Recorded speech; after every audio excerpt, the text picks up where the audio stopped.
Hey yo, stavinwriter here, and I just beat Dying Light 2, so let's talk about it.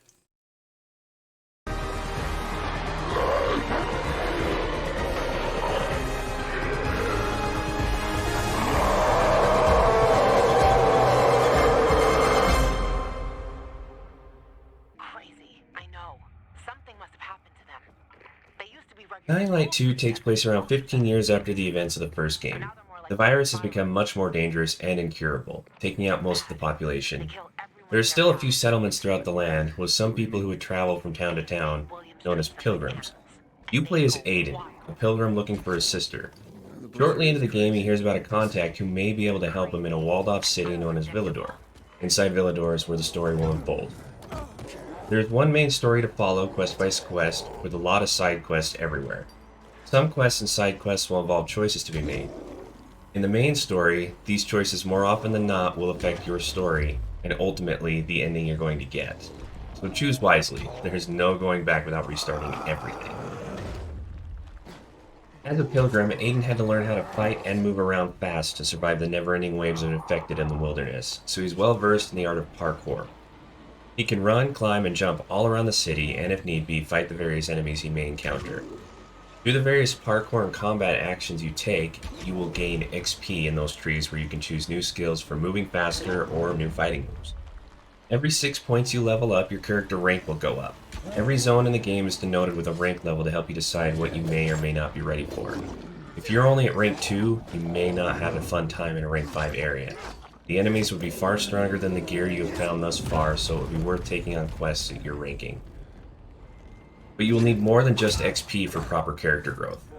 In Dying Light 2, they've added inhibitors. These are used to combat the virus, and when you use them, you can choose to up your stamina or health bar. There are a finite number of inhibitors hidden throughout the game, and you will need 3 for every use. Thankfully, there is an item you receive early on that tells you when you are near an inhibitor and how far off you are, turning it into a fun game of hot and cold. Aiden carries a pack that can carry a lot of stuff. Copious amounts of clothing and weapons, as well as equipment used for healing or fighting, and all the ingredients needed to craft a lot of useful items.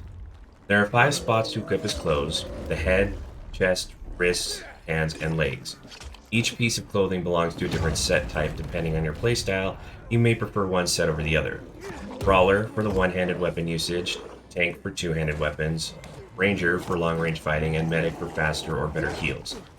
Those are the main stats, with a lot of various other stats that can be obtained on gear. After the clothes, there are a lot of different weapons to choose from. The one-handed weapons are faster than the two-handed, but deal less damage. With the two-handed weapons, timing is necessary to get good, powerful hits off without taking too much damage on yourself. All the equipment has various ranks and rarities to watch out for. The more rare a piece of clothing is, the more stats it will give you, while the more rare a weapon is, the more mods you can put on them. Mods are modifications you can add to your weapon, adding a fire attack or a bleed effect on the enemy. You can buy blueprints for all the mods through the various vendors in the game, and upgrade them for better damage or proc percentages. Dying Light 2, like its predecessor, has a huge scavenge and craft mechanic involved throughout the entirety of the game. Every building will have items strewn everywhere that can be temporarily marked with Aiden's survivor sense and picked up for later use. They too have a rarity letting you know how useful they will be. The rarer materials are used for stronger crafting, like grenades for instance.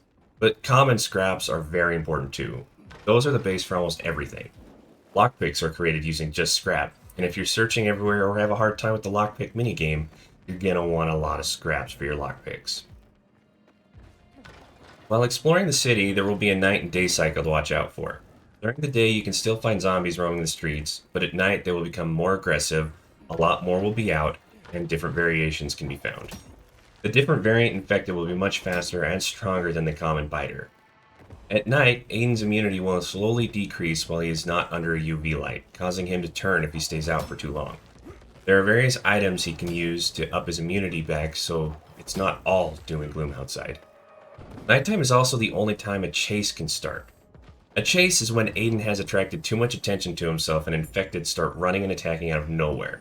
He can fight and level up the chase, but when the chase gets high, the more deadly enemies start to come at him, making survival even more difficult. As of writing this review, the game has only been out for 2 weeks with some bugs remaining. There has been a lot of work done fixing the major issues the game has been having. I myself only experienced one game-breaking bug. It was a never-ending loop of leaving the mission area and dying in 4 seconds just to respawn and go through it all again. Other than that, the bugs have been easily ignored. Dying Light 2 was an excellent game. There were some points in the story that seemed like it was going somewhere, but completely dropped it, never to bring it back again. But overall, it wasn't too bad. I enjoyed playing multiplayer too. But one thing I really missed in multiplayer was the random competitions that would pop up in the first one. Like, who can reach the top of the tower faster, or who can kill more zombies in a fixed amount of time. All in all, I would say this game deserves to be in the top shelf. The lower end of the top shelf, but top shelf nonetheless. I absolutely enjoyed it. Well, thanks for watching. I hope you enjoyed it. Now it's time to move on to the next one. I'll see you there. Bye!